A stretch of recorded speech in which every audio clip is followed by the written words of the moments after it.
আমার এক পরিচিতজন কোয়াট খেয়ে বিয়ে করছিলেন। কোয়াট মিন্স কি সেটা আপনারা বুঝে নেন। সে এখন কার ছেলে কোথায় প্রেম করে, কার সাথে সম্পর্ক, সেই খোঁজ নিয়ে বেড়ায়।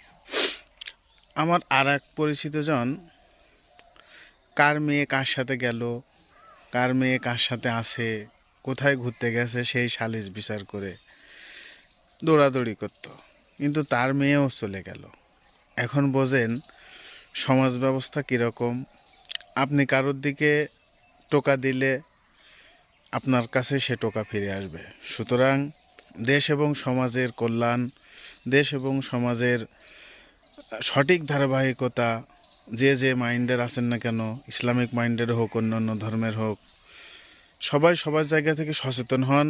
একে অন্যের দোষ ত্রুটি না ধরে নিজের দোষ ত্রুটি ধরে সেগুলো শুধরে নিন, তাতে দেশ